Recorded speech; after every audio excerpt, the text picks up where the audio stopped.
Look into your eyes and ask yourself, when someone tries to shake your peace, do you crumble or do you stand unmoved? I remember the nights I trained alone in my empty dojo. No cheering crowd, no opponent, just me and my breath, learning that true power isn't in the fist, but in the mind. As I always say, be water, my friend. Empty your mind. Be formless, shapeless, like water. Today, I'm going to show you how to become that water, so calm, so unbreakable, that every insult slides off you like drops on a lotus leaf. Are you ready to become the quiet storm that controls every situation? Let's begin. 1. Emotions make you weak. Silence makes you dangerous. I used to let anger control me. If someone said something hurtful, I would lash out immediately. My face would flush, my heart would race, and I'd react before my mind even had a chance to think. In those moments, I didn't realize that my reaction was exactly what they wanted. The instant I matched their anger with my own, I gave them power over me. They had won the battle without even throwing a punch. So I decided to train my mind just as rigorously as I trained my body. Every morning, I would sit in quiet meditation, focusing on my breath and watching my thoughts drift by without grabbing onto them. In the dojo, instead of rushing to strike at every feint and taunt, I learned to wait, waiting until the exact moment it was necessary to move. In that waiting, I discovered something important. Power doesn't come from moving first. Power comes from knowing when not to move at all. Think about it. When you let your emotions run unchecked, you become like a leaf in the wind. A single insult, a single glare, and you're blown off course. But when you hold your tongue, when you choose silence over reaction, you become unshakable. You are like a solid rock that stands firm while the storm rages around you. Silence isn't weakness, it's a shield. It's a weapon that cuts deeper than any shout.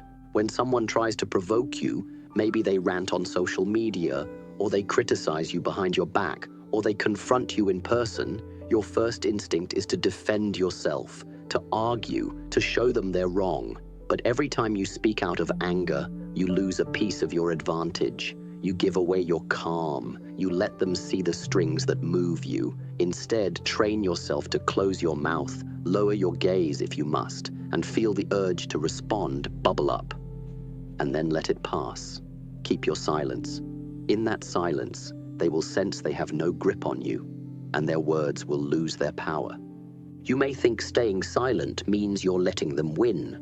In reality, by not reacting, you keep your energy for what really matters, choosing your actions deliberately, not impulsively. If action must be taken, if a situation truly calls for you to speak up, your words will carry more weight because they come from a place of calm authority, not a place of emotional panic. So if you want to be unbothered, start by practicing this every day. When someone cuts you off in traffic, resist the urge to honk and shout. When a coworker makes a sarcastic comment, let it roll off your back instead of firing back. When news of failure hits you, don't spiral into self-pity. Instead, observe your feelings, breathe through them, and stay silent until you choose your next move intentionally. Over time, this silence will become your strength. People will stop testing you because they'll know that no matter what they say, you won't give them the reaction they crave. And in that space, where you are calm, collected, and quiet, you become truly dangerous, for nothing they do can break your focus or distract you from your purpose. 2. Control your breath. Control the storm. When I first began training, I realized that every reaction in my body was tied to one simple thing: my breath. In moments of fear or anger, my breath would become short, shallow, and quick, as though it were running away from something inside me. I noticed that if I could slow down my breathing, let each inhale and exhale fill my lungs completely, everything else in my body would follow. My heart would calm, my thoughts would sharpen, and the urge to react impulsively would fade. So I made it a priority to practice breathing long before I stepped onto any fighting mat or into any stressful situation in my life. Imagine you are in an argument and your chest tightens, your mind gets clouded, and your decision-making falters. But if, in that moment, you shift your focus solely to taking a deep, deliberate breath, expanding your diaphragm fully, and then letting the air go with a slow exhale, you create space between stimulus and response. That space is where clarity lives. It is where you decide whether to respond with wisdom or simply let the moment pass. I trained myself to control my breath with the same discipline I used to train my punches. In stillness, I would sit with my back straight, feeling each breath travel in and out, noticing how every muscle in my body relaxed as I exhaled. During fights, before I threw a single strike, I would pause, inhale deeply, and center myself. I did not rush toward my opponent with a racing heart. Instead, I allowed my breath to guide me, to tell me when my mind was calm enough to make the right move. Because when your breath is steady, your mind becomes like glass, clear, unmoving, and impossible to crack. When your internal state is calm, external chaos has no authority over you. You can apply this in any situation. When someone cuts you off in traffic and your chest tightens, choose to pause and breathe instead of honking and yelling. When you receive an unexpected criticism and your instincts scream at you to defend yourself, stop. Close your eyes for just 1 second and focus on a deep, controlled inhale and exhale. You'll find that the urge to fire back diminishes, and you can choose to respond thoughtfully or not at all.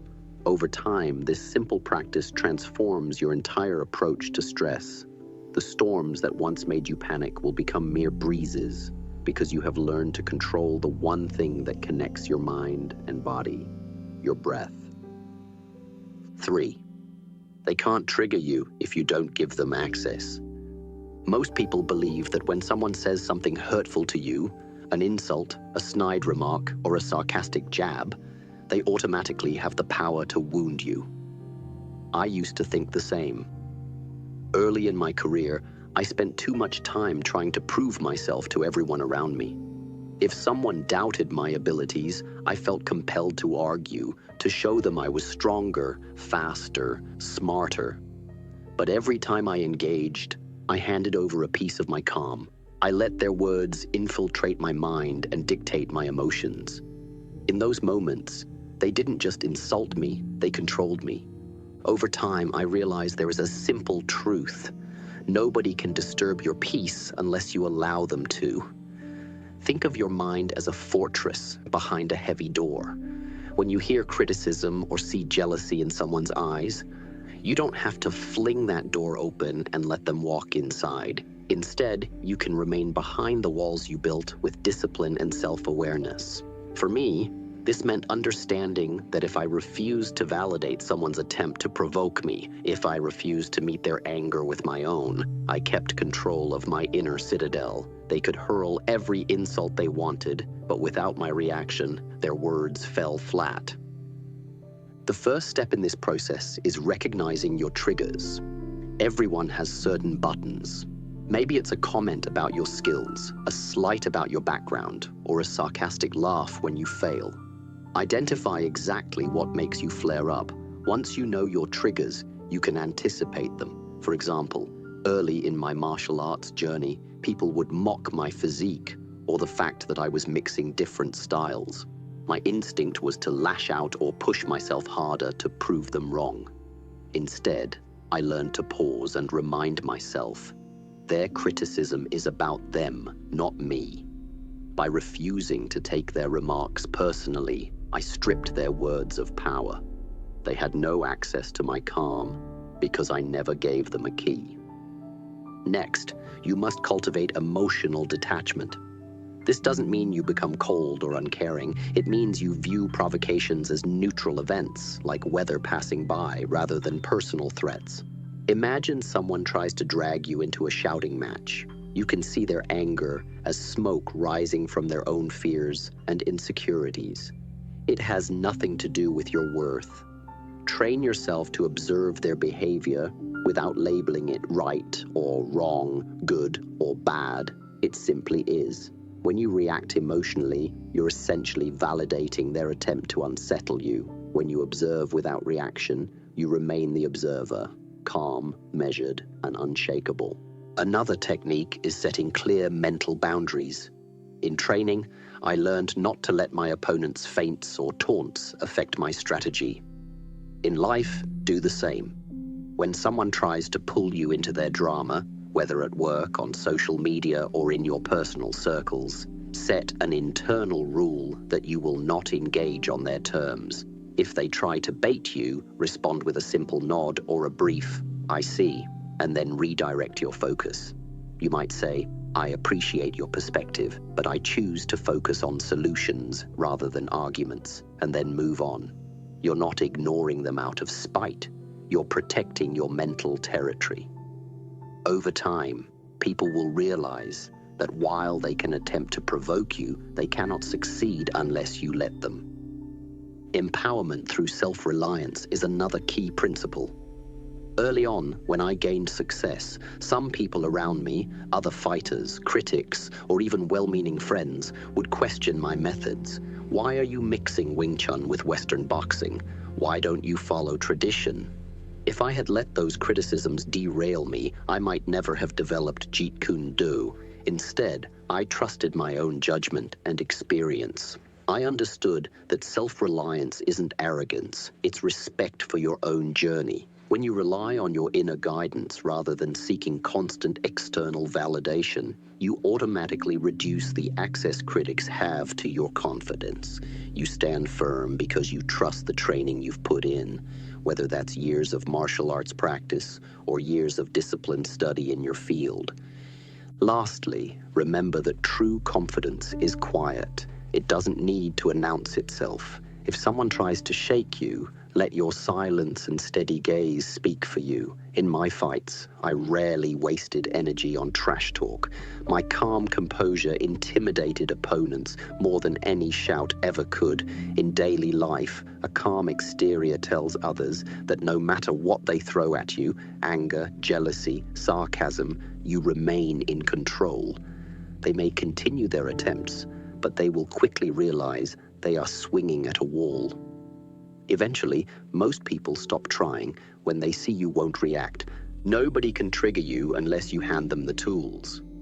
First, identify what bothers you and understand that those emotions originate within your own mind. Second, practice emotional detachment. See provocations as surface-level distractions rather than personal attacks.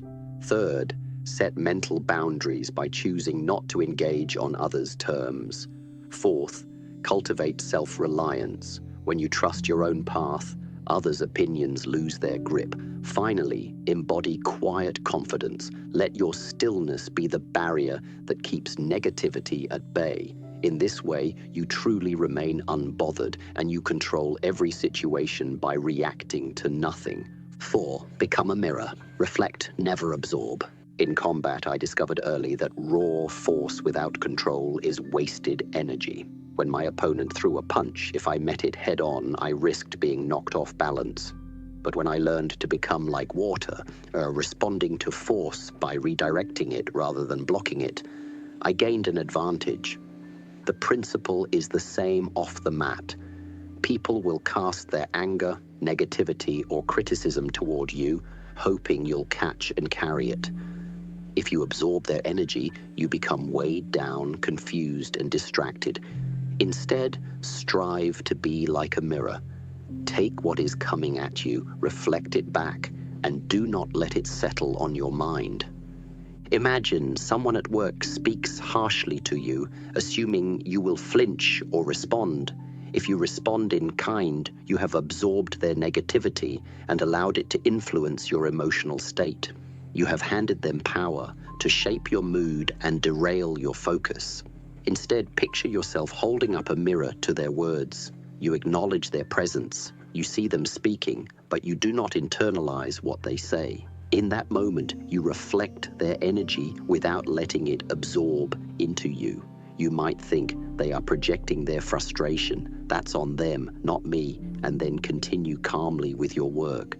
By doing so, you demonstrate control. They have thrown something at you, but it has simply come back to them, leaving you unscathed.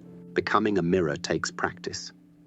At first, when negativity comes at you, your instinct might be to defend yourself or fight back. Instead, slow down. Pause, even if just for a second, and notice the impulse to react. Label it. This is anger coming at me. Then consciously decide not to swallow it. Do not let their insult become your self-doubt.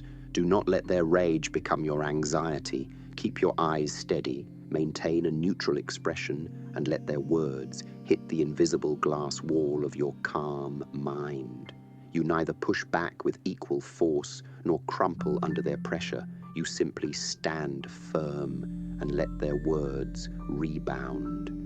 In my own life, early critics questioned my unconventional methods, mixing different martial art styles, ignoring tradition, or refusing to conform. They threw harsh judgments, expecting me to crumble or lash out. But I learned to watch their attacks as if I were an observer rather than a participant. I looked them square in the eye, didn't flinch, and carried on with my training. Their negativity had no target. Over time, they recognized that shouting or criticizing me had no effect. It was like trying to push against a polished stone wall. When they realized they could not break my focus, most stopped trying. To strengthen this mirror-like quality, create mental anchors that bring you back to neutrality. For example, when you sense someone's negativity, take a steady breath and remind yourself, their anger is theirs. I choose not to absorb it. Visualize the mirror guiding their energy away. Practice this in small, daily situations. If a driver honks at you instead of responding with anger, breathe, hold your posture, and repeat your anchor. If a friend makes a backhanded compliment, smile politely and let the words slide off your mirror-like mind. Each time you do not absorb, your mirror becomes stronger. Each time you reflect without reacting, you train your mental muscles to remain unshaken. Over time, people will sense your mirror-like calm. They may try to draw you into conflict, but find nothing to hold on to. You build a reputation for being unbothered, and that itself deters many from launching attacks in the first place. Remember, a mirror does not judge or take sides. It simply shows what is placed before it, without distortion. You too should show life exactly what comes at you, without twisting it into anger or fear, and then continue forward untouched. By reflecting rather than absorbing, you take control of every interaction. No matter how fierce the storm of words or emotions that surrounds you, you stand unaffected. In that mastery, you create an aura of quiet power that disarms opponents and allows you to move through any situation with unwavering focus. 5. Discipline over emotion. That's the real mastery. You might think that strength comes from bursts of passion, when your blood boils, when your heart races, when you feel invincible. I used to believe that too. Early in my training, if I felt angry or inspired, I would throw myself into practice with all my energy, punch after punch, kick after kick, until sweat drenched my uniform. But those moments of fiery intensity were like a candle's flame, bright, but they burned out quickly. When the passion faded, I found myself exhausted, injured, and sometimes even resentful of the very training that had energized me minutes before. I realized that true mastery does not come from wild surges of emotion. It comes from steady discipline, showing up every day, even when your emotions are quiet, or worse, when your emotions are negative. Think of discipline as laying one brick at a time to build a fortress. Emotion is like a gust of wind that might push a brick this way or that way, but it cannot construct anything permanent by itself. If you rely solely on emotion, your foundation will be shaky. You'll train hard when motivated, skip when tired, attack life when excited, retreat when scared. But if you create a system, if you decide, every day at dawn, I will practice forms for 30 minutes, then even if you wake up despondent or distracted, your routine carries you forward. Over time, a habit formed through discipline becomes as automatic as breathing. Your body and mind learn to follow the path of least resistance, the path you've built deliberately. In my own life, I established a simple rule. Train before breakfast. No excuses. Even if I had stayed up late studying martial arts philosophy, even if I felt sore from yesterday's session, I still rose before the sun. I did not wait for motivation to kick in. Motivation is fleeting. Discipline endures. By adhering to that rule, I taught my mind that my word, to myself, was unbreakable. Each disciplined session strengthened not just my body, but also my resolve. When an opponent saw me move with calm purpose, they sensed that my power was deeper than anger or excitement. It was forged by consistency. Applying this principle beyond the dojo means identifying areas in your life where emotions tend to rule. Perhaps you start a new project with enthusiasm, only to abandon it when the initial thrill fades. Maybe you respond to stress by binge-watching shows or scrolling social media, thinking it will soothe you. Instead, pause and ask, what small, consistent action can I commit to, no matter how I feel? If you want to improve your focus, decide, every morning after brushing my teeth, I will meditate for 10 minutes. If you want to get stronger, choose, every evening before dinner, I will do 20 push-ups and 20 squats. Even on days when your mind fights you, when you feel lazy, anxious, or bored, you follow the rule. This discipline trains your brain to trust your intentions over your fleeting feelings. Another key is preparing for emotional obstacles in advance. I knew that stress would come, tournaments, injuries, critics doubting my methods. So before any tournament, I practiced my routines under fatigue, running laps after a late-night study session, hitting the heavy bag when my body was already tired. I taught myself that discomfort is normal. Discomfort is part of growth. When the day of the fight arrived and my adrenaline shot through my veins, my body recognized the movements as something I had done thousands of times, regardless of my emotional state. Likewise, you can deliberately schedule tasks when you know you'll be tired or stressed, so you learn to push through. By confronting discomfort in controlled settings, you prevent your emotions from seizing control when things really get challenging. Finally, remember that discipline and emotion are not enemies. They complement each other when balanced. I did not abandon passion. I honored it by giving it a container. When I felt inspired, I used that energy to deepen my practice or to study new techniques. But when inspiration waned, I relied on discipline to keep moving. Over time, this balance created a feedback loop. Consistent effort led to small victories, which built confidence, which reignited passion, which then fed back into disciplined practice. In this way, discipline became the backbone of my emotional cycles, ensuring that neither my brightest enthusiasm nor my darkest doubt could derail me. So if you truly want to remain unbothered and in control, cultivate discipline over emotion, build daily habits that solidify your goals, prepare for hardship by practicing under stress, use emotion as fuel, but let discipline be the engine. When you do, no matter how chaotic the world becomes, your inner fortress stands firm, because it is built not on the shifting sands of feeling, but on the solid ground of unwavering, disciplined action. 6. Master the pause. That's where power lives. In every moment of life, from a heated argument to a crucial decision, you stand at a crossroads. On one side is impulse, a fire that pushes you to act without thought. On the other side is intention, a calm space where you choose your next move with wisdom. I discovered the power of that space, the pause, early in my martial arts journey. In my first tournaments, I would often rush toward my opponent, eager to throw punches as soon as I saw an opening, but those quick reactions left me off balance, my movements predictable. After several defeats, I realized that instead of reacting instantly, I needed to create a brief silence within myself, a moment to observe, to breathe, and to decide deliberately. That moment, the pause, became my greatest weapon. Why the pause matters. When someone insults you or when you feel threatened, your instincts scream, "Strike now." In that flash, your mind floods with adrenaline, your heart pounds, and your vision narrows. You lose sight of alternatives. You become like an animal cornered in the wild, frightened and reactive. But if you train yourself to insert a heartbeat's worth of stillness between the stimulus and your response, you regain clarity. That tiny break isn't hesitation, it is strategic preparation. In that brief space, you gather information.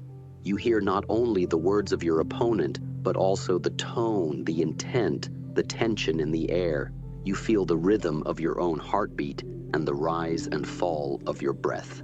With that data, you can choose an action that serves your goal rather than being swept away by emotion. Training the pause. I began training this pause by practicing meditation every day. I would sit cross-legged, eyes closed, focusing solely on my breath.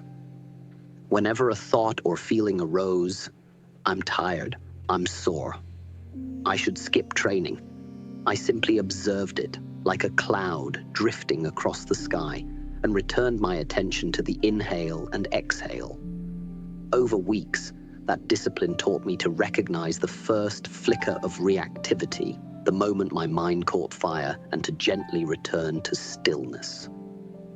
On the mats, I carried that lesson forward. Instead of launching into a flurry of strikes at the first sign of movement, I learned to stand firm, feel my feet rooted on the ground, sense the shift in my opponent's weight, and hold that position for an instant longer than before. That split second gave me insight. I saw his feint before it became a real attack, and I redirected his energy with a single, precise counter. In the pause, I became the observer and the commander at once. Applying the pause off the mat, life's challenges are no different than a fight. When someone interrupts you during a meeting with harsh criticism, your first instinct is to defend your position or to strike back with a retort. But if you pause, take a steady breath, feel your feet against the floor, you create a gap between trigger and reaction. In that gap, you ask yourself, what is this person really saying? Are they attacking my character, or are they simply frustrated by a situation? How much of this is their issue, not mine? By holding your ground, you prevent yourself from being impulsive. Instead of mirroring anger with anger, you respond with a question or a calm statement. I hear your concern. Let's explore how we can address it. That shift diffuses tension. It shows people you are in control. They may push harder at first, but when they see your composed silence, they begin to wonder if their strategy is working at all. Harnessing the pause in decision-making. Even positive opportunities can tempt you to leap before you look. You receive a chance to invest in a new project, and excitement surges through you. You want to commit immediately. But if you pause, take a moment to assess the risks, to consult your values, to envision the long-term impact, you avoid mistakes born of unchecked enthusiasm. I practiced this whenever I considered incorporating a new technique into my art. If something seemed flashy and popular, I didn't jump on it instantly. I paused to examine whether it fit my philosophy, whether it respected the principles of efficiency and simplicity I valued. Only after that deliberate pause would I decide to adopt or reject it. The pause gave me confidence that my choice was aligned with my purpose, not just a fleeting trend. Deepening the pause through physical anchor. To reinforce the pause under pressure, I used a physical anchor, my stance. In training, I adopted a posture that felt both relaxed and alert.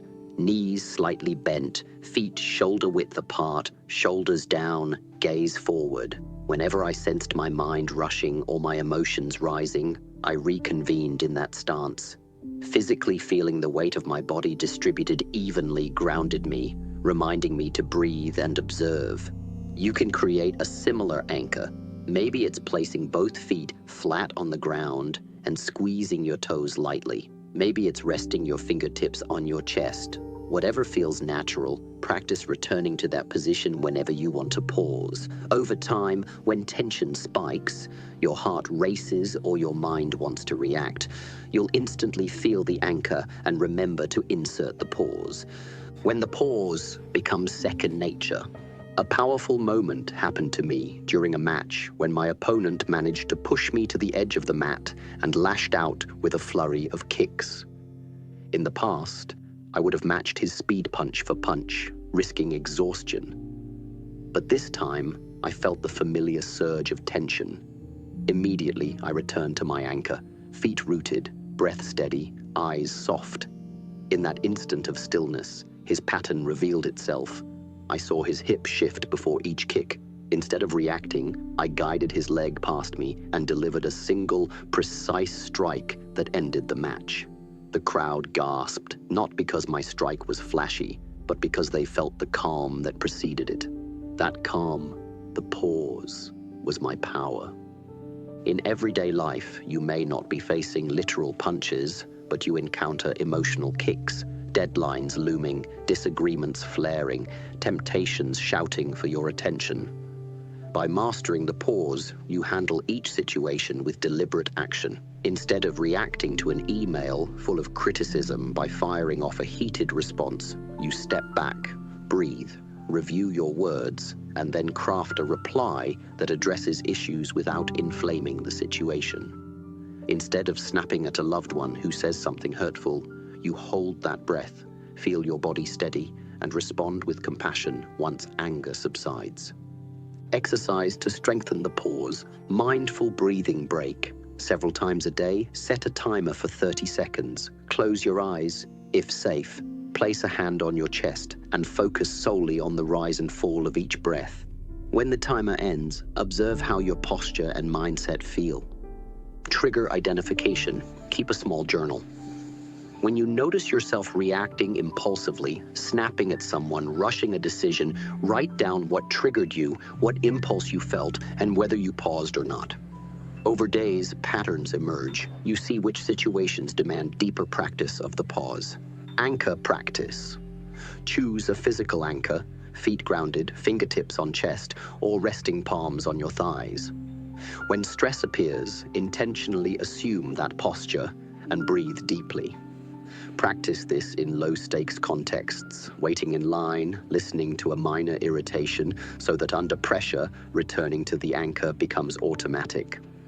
The long-term benefit? With consistent practice, the pause becomes part of your reflexes. You no longer flinch at every jab, emotional or otherwise. Instead, you stand firm, breathing, observing, determining your next move. People around you sense that stillness. They notice that you don't react like others. They recognize your calm as a boundary they can't cross. In boardrooms, relationships, or even social media, you hold space for reason while others erupt in chaos. That calmness, born from mastering the pause, is where your true power lives. Remember, the pause is not weakness. Do not mistake it for hesitation. It is an intentional choice to reclaim control. When you practice the pause until it's ingrained, you no longer drift on the waves of emotion. You become the calm core that directs the tide. React to nothing, and in that silence, you stand unrivaled. 7. Build a fortress within. No one can shake you then. I learned early that true invincibility isn't found in how hard you can strike or how fast you can move. It's forged in the quiet chambers of your own mind. Picture a fortress, thick stone walls, deep foundations, and a single well-guarded gate. In life, those walls are your beliefs, values, and habits. The gate is the small gap where external forces might enter. If you build that fortress from shaky ground, letting every opinion or insult chip away at your confidence, then any breeze of criticism can topple you. But if you construct those walls brick by brick, through consistent self-reflection, daily habits, and inner work, you create a stronghold that no storm can dismantle. When I was younger, I often sought approval, whether from my peers in the dojo, from spectators at a tournament, or even from family members. I would celebrate when they praised me and brood when they doubted me. My emotional state fluctuated like the tide, ebbing and flowing according to their words. I felt powerful when they cheered, powerless when they criticized. Over time, I realized that surrendering my sense of worth to others was like handing them the keys to my fortress. So I made a vow. I would no longer depend on their admiration or fear their judgment. Instead, I would turn inward. Building that inner fortress began with understanding who I truly was, separate from the uniform I wore or the titles I earned. I started by examining my core beliefs. What did I value more than praise or wealth? What principles would guide me if no one were watching? I wrote down simple truths: honesty above all, constant learning, and respect for both self and others. Each morning, I recited these principles quietly in front of a mirror. Hearing my own voice affirm that I lived by these values strengthened my conviction. It was as if with every repetition, I laid another stone into the foundation of my fortress. Next, I developed daily practices that would reinforce those walls. Meditation became my cornerstone. 10 minutes each dawn, spent sitting still, observing my thoughts without judgment. When doubt or guilt surfaced, did I train hard enough yesterday? Or am I still not good enough? I faced those thoughts directly, acknowledged them, and let them go. Over weeks and months, I noticed that negative self-talk lost its grip. The voice of doubt faded into the background. In its place, a calm certainty grew. I was committed to my path, regardless of others' opinions. Physical training also played a vital role. Every push-up, every form, every sparring session was not just about muscle or technique. It was a lesson in self-reliance. When my arms trembled with fatigue and my lungs burned for air, I reminded myself that discomfort was temporary, but the strength I gained was lasting. I learned that when I pushed through pain on my own terms, without seeking a coach's praise or a crowd's applause, I was building inner resilience. That resilience became bricks in my mental fortress, proof that I could endure hardship without collapsing. Equally important was choosing carefully where to focus my attention. In that process, I realized time and mental energy are finite resources. If I allowed myself to dwell on petty criticisms or compare myself endlessly to others, I weakened my defenses. Instead, I consciously devoted my mind to growth, studying philosophy, exploring different martial arts styles, and practicing mindfulness. When gossip circulated about my unconventional methods, I smiled inwardly, knowing that my energy was invested in building strength, not fueling rumors. Like a fortress overlooking a valley, I observed the chatter below, but did not invite it inside. Another critical lesson was embracing vulnerability. It might sound contradictory. How can vulnerability make your fortress stronger? But acknowledging your weaknesses, rather than pretending you have none, is akin to reinforcing a hidden breach in your wall. Early on, I admitted to myself that I feared failure. Instead of hiding that fear, I confronted it. I would journal about moments of self-doubt, analyze why I felt afraid, and create strategies to overcome it. Sometimes, just naming the fear robbed it of much of its power. Other times, I sought guidance from trusted friends, mentors who could offer perspective without judgment. By addressing these cracks directly, I ensured they didn't widen into chasms that could collapse my mental defenses. To protect the gate, the one small opening where external influences could slip through, I developed a simple mantra: I choose my reaction. Anytime someone tried to provoke me, an unfair judgment, a rumor meant to discredit, or even a compliment that felt insincere, I reminded myself that I alone decided how to respond. Complimentary words didn't inflate my ego uncontrollably. Harsh words didn't deflate my spirit. I observed them, considered their validity, and either used them as feedback to improve or let them dissolve into nothing. By asserting that choice, I controlled the gate. I would not let every passing breeze into my fortress. Over the years, outside influences did try to breach my walls. Critics labeled my style as too fluid, too untraditional. Opponents tried to bait me with insults before a bout. Even some friends questioned my unconventional philosophy of be like water. In the past, those moments might have rattled me, scrambling to defend myself or doubting my path. But by then, my fortress stood firm. Their barbs glanced off because I trusted the foundation I had built. I focused on refining my technique, studying new concepts, and polishing my character. While they chased me in the ring or debated me in conversation, I remained centered, untouched by their negativity. In practical terms, you can build your own fortress step by step. Start by clarifying your values. Write them down and remind yourself daily. Carve out regular time for self-reflection, meditation, journaling, or simply sitting quietly to observe your thoughts. Create physical or mental anchors, a posture, a short mantra, or a breathing exercise that returns you to center whenever turmoil arises. Practice facing small discomforts on purpose. Skip social media for a day. Take a cold shower or engage in an honest conversation. And notice how your ability to handle stress grows. Surround yourself with people who respect your boundaries, those who challenge you to improve, not those who drain your energy. Over time, these habits reinforce each other. Your self-awareness sharpens, your resilience strengthens, and your inner peace becomes the bedrock of your responses.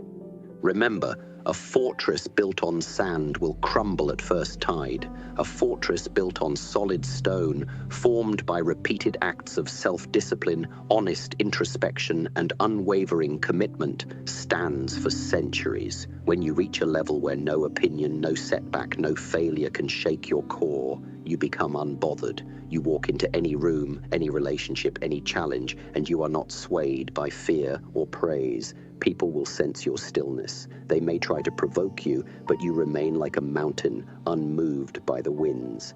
In that ultimate state of inner strength, you control every situation, not by force or aggression, but by the unwavering solidity of your mind. React to nothing, and you will see how truly powerful you become.